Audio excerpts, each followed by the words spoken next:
Tonight, what the Democrats want on DACA, the Christie farewell tour, and clearing away marijuana crimes. I'm gonna exercise my right to smoke now.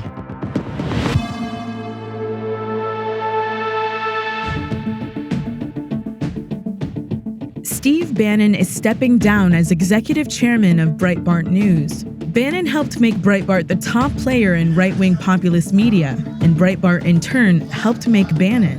President Trump hired him as his third campaign manager and then as senior advisor in the White House. Bannon's comments to author Michael Wolff criticizing Trump and his family crossed a line with conservative donors and pundits, and he wasn't able to recover. Senator Dianne Feinstein, the top Democrat on the Judiciary Committee, unilaterally released more than 300 pages of testimony from the founder of Fusion GPS, the firm behind the infamous Trump dossier. The testimony suggests that an FBI investigation into possible collusion with Russia was already underway at the time the dossier was put together. That undercuts the claim from the president's backers that the dossier itself, which was funded in part by Democrats, was the starting point for the investigation. Former Maricopa County Sheriff Joe Arpaio has announced his intentions to run for Senate to fill the Arizona seat that Republican Jeff Flake will be leaving. Last August, President Trump pardoned Arpaio after he was convicted of criminal contempt of court for refusing to stop his deputies from racially profiling Latinos. In an interview with the Washington Examiner, the 85-year-old indicated that if he's elected, he would support Trump unflinchingly. North and South Korea met today for the first time since 2015, and they already seem to agree on at least two things: the Olympics and holding more talks. Pyongyang will now send a delegation made up of athletes, reporters, and a cheering squad to next month's Winter Games in South Korea. 핵 문제가 나왔으니 말이지. 우리가 보유한 원자탄, 수소탄, 대륙간 탄도 로켓을 비롯한 모든 최첨단 전략 무기들은 철두철미 미국을 겨냥한 겁니다. 우리 동족을 겨냥한 게 아닙니다.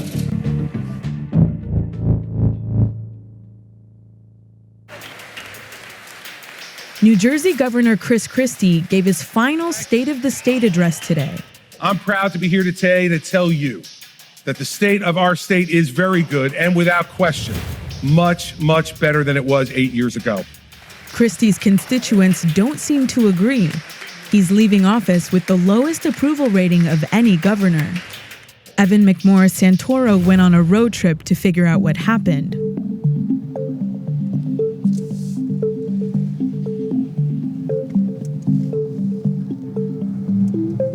Still rubbernecking there. The classic Jersey Turnpike move. In a quarter mile, keep right at the fork to stay on Garden State Parkway. Who do you think of when I say New Jersey?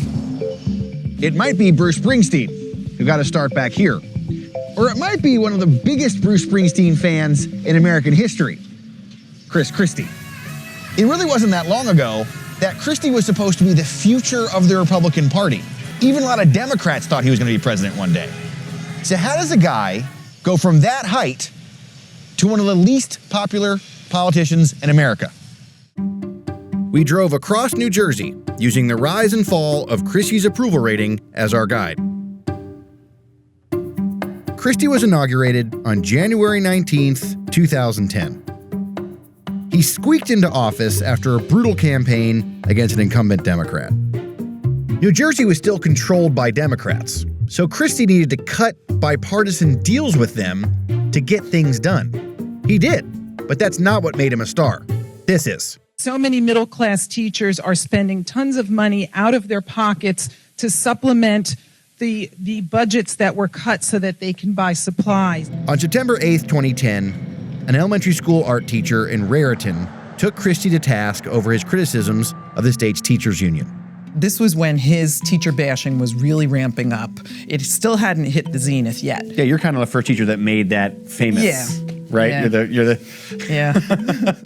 If what you want to do is put on a show and giggle every time I talk, well, then I have no interest in answering your question. So if you'd like to... This may seem pretty tame by today's standards, but in 2010, it was viral content. There was something about Christie dressing down a liberal that made Republicans really excited.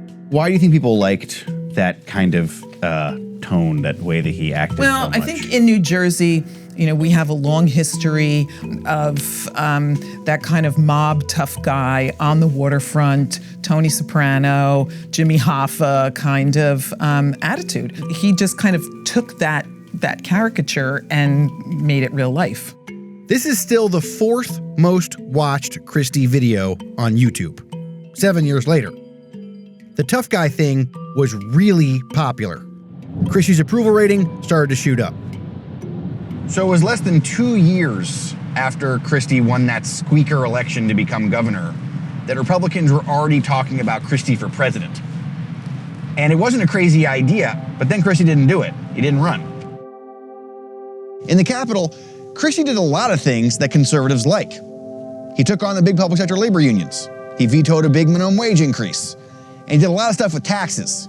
He cut taxes, he capped taxes. A lot of tax stuff conservatives like. But he also leaves a progressive legacy when it comes to drug addiction. On July 19th, 2012, Christie signed a law that gave judges the power to force addicts into treatment instead of jail. After today, we're going to begin to move down the road of dealing with nonviolent drug offenses in a much different way than it's been dealt with in the past. The idea was to treat addicts like people with diseases, not like criminals. New Jersey is facing an epidemic fueled by opioid painkillers. We want you to know that recovery from addiction is possible, but you need to know the signs. When you think of Chris Christie, what do you think of? He saved my life. He saved a lot of people's lives, and he's continuing to do so.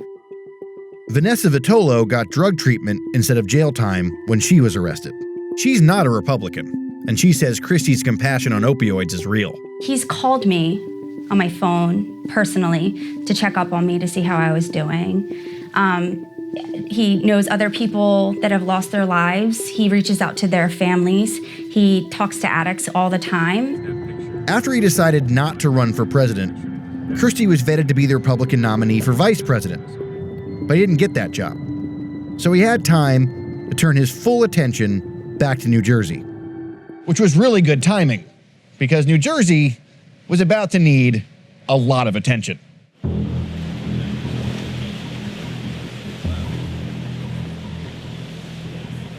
Before Hurricane Sandy hit on October 29th, 2012, Mike Leshevsky had 3 surf shops on Long Beach Island. Afterwards, he had 2. Programs to help the shore rebuild kept Mike in business. They offered grants. There was physical help. There was financial help. There were loans. The government stepped in and Christie stepped in and made a huge effort. Christie pissed off a lot of Republicans when he literally embraced President Obama's help with hurricane relief efforts. But people in New Jersey were very happy about it. The Sandy response was peak Christie. It wasn't long before America was hearing Christie for president rumors again, this time for 2016.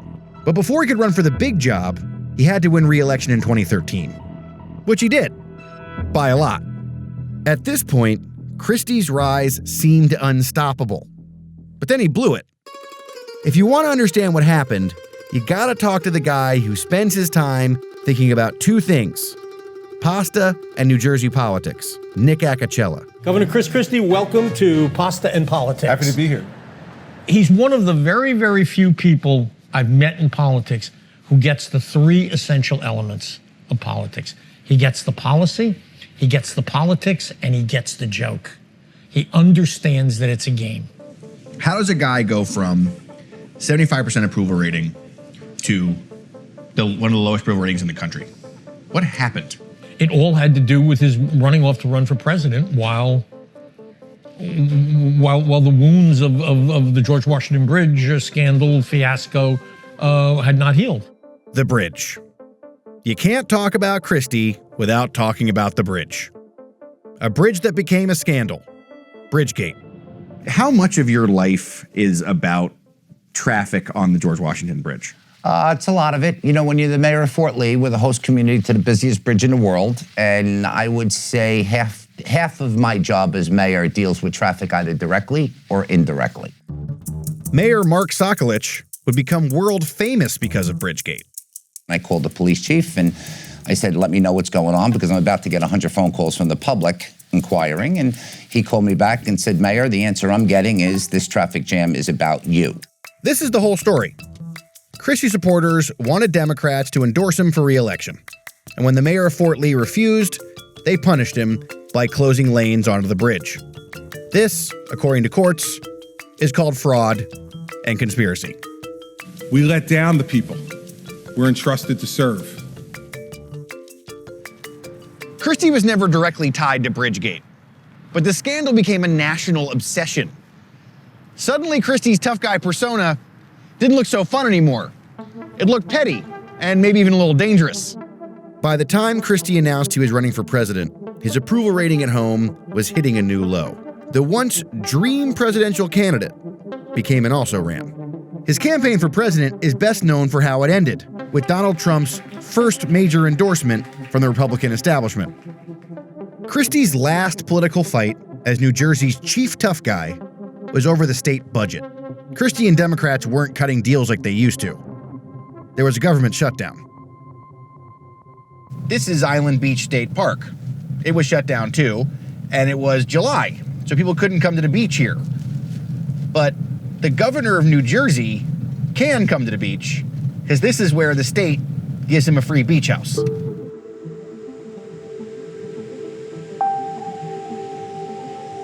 It was here, on this public beach, that Christie's sky-high popularity finally bottomed out.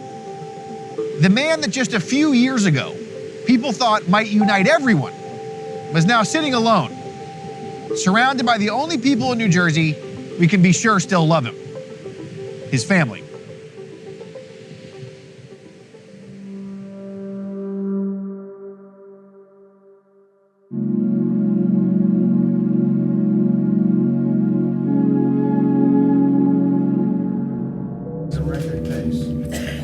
A bipartisan group of lawmakers headed to the White House today to meet with President Trump on what to do about DACA, the program that protects so-called dreamers from deportation.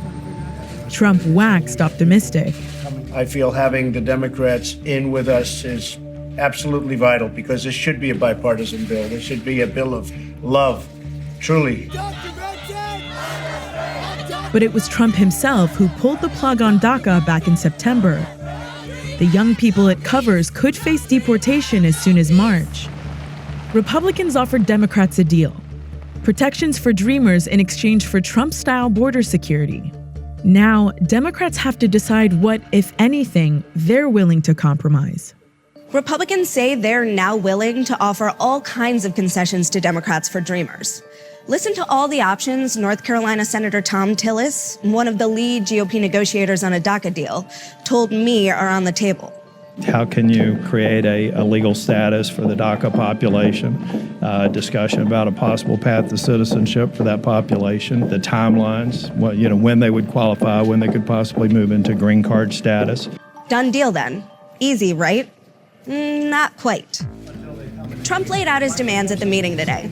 Funding for a wall, ending chain migration, which is how many family members of legal immigrants are able to come to the U.S., and ending the diversity lottery system. Most of those will never get Democratic support.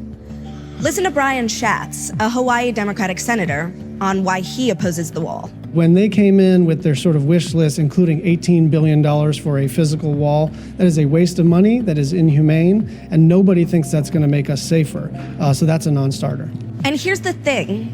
Democrats have leverage in the negotiations over DACA because government funding runs out on January 19th. Republicans need Democratic votes to pass a bill. Well, that was a unique meeting. So Dems could demand concessions and threaten to shut down the government if they don't get them. But would it be politically wise for Democrats to shut down the government and potentially throw away the chance to help almost 1 million dreamers over funding for a border wall? I spoke with Henry Cuellar, a Democratic representative from Texas, who was at the meeting with the president today. We support the Dreamers, and we are going to come up for a solution. But at the same time, we feel very strongly about the wall. You have to live at the border to understand what the wall means to people. You're taking land away from people, from people that have owned it for generations. So my thing is, let's work this out, but we're not going to build a wall for the Dreamers. You could argue ending the Dreamer program is taking away these kids' lives, though. So, I mean, why not just take that deal? Because there are two separate issues.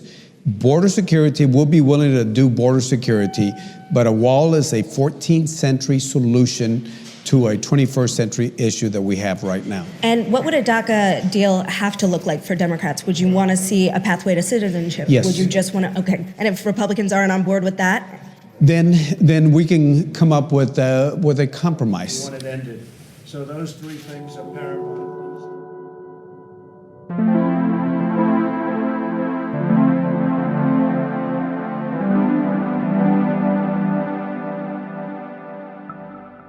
Legal sales of recreational marijuana started last week in California.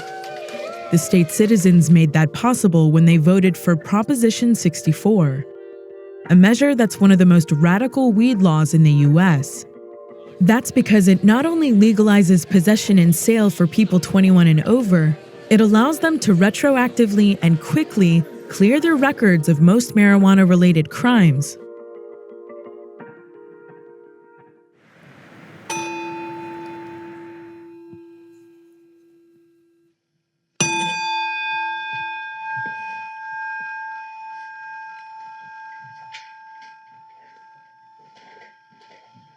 Bruce Margolin is a relic of another time. Namaste. For half a century, Margolin was the defense attorney for marijuana cases in Los Angeles. He came up in the 60s and 70s representing fellow hippies caught up in pot busts. He was also a very early advocate for legalization, founding the LA branch of NORML, the National Organization for the Reform of Marijuana Laws, in 1973. Now that weed is legal in California, his era is coming to an end. How has your business changed? Well, it's taken a big dump, to tell you the truth, in a lot of ways, because there's a lot less criminal cases involving marijuana, which I'm very happy to see, because I've been down for the cause all these 50 years.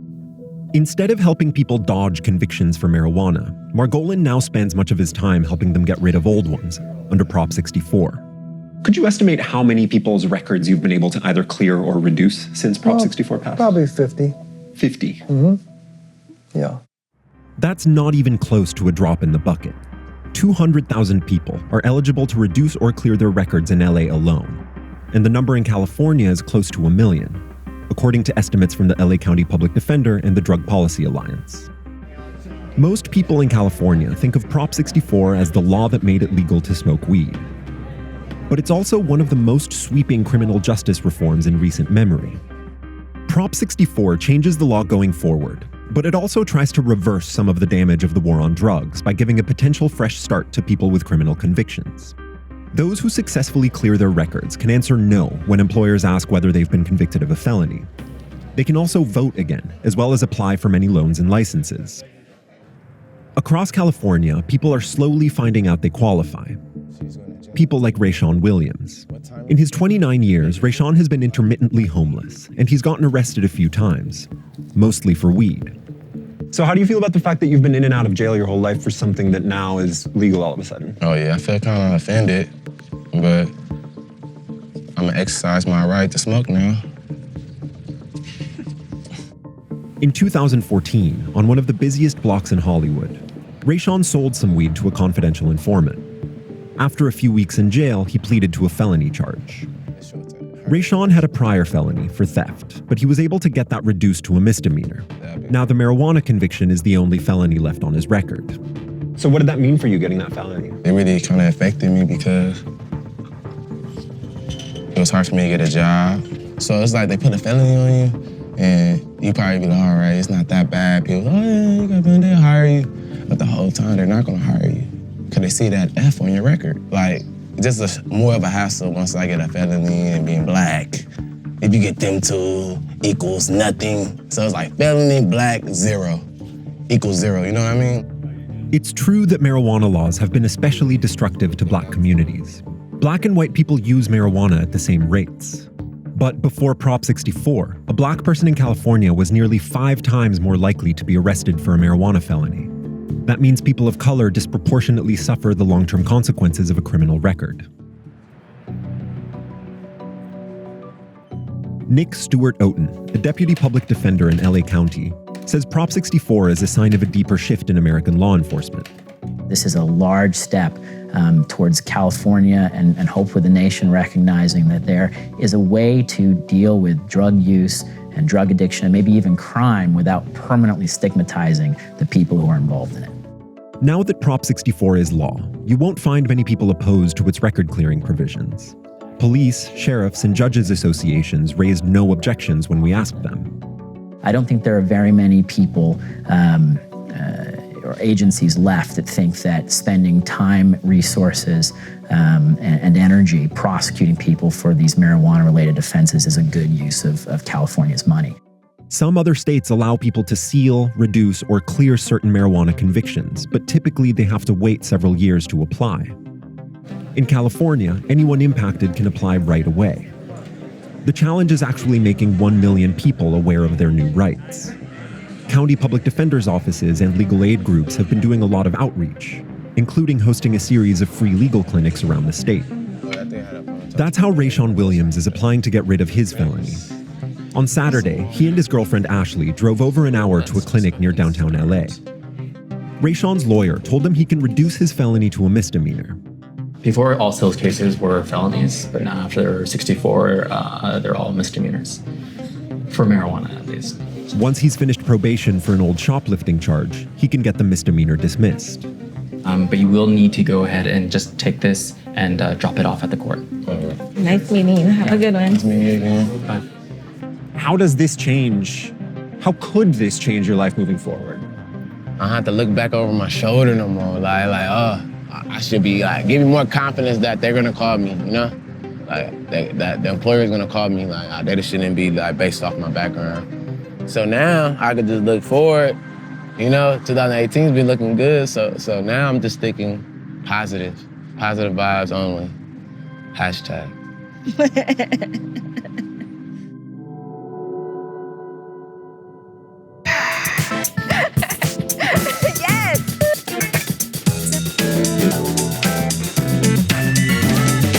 Fucking love puppies. You just want attention. You don't want my heart.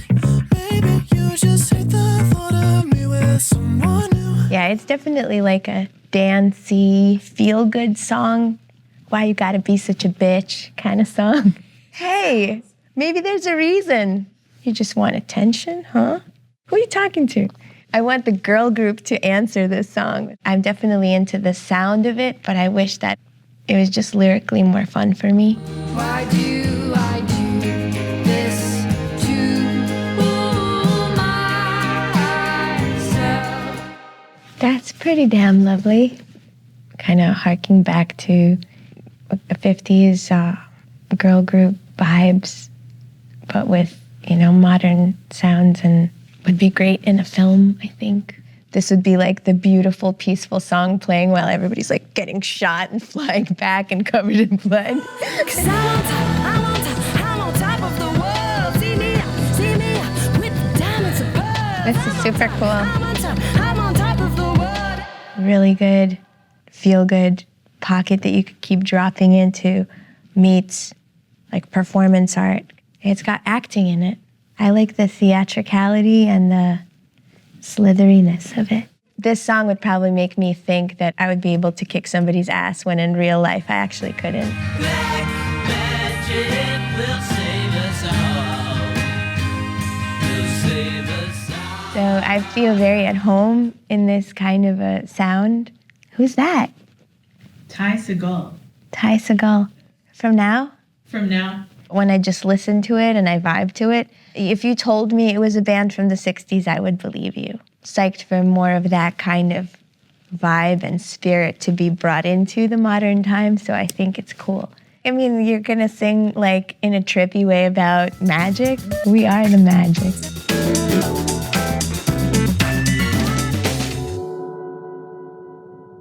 That's Vice News Tonight for Tuesday, January 9th.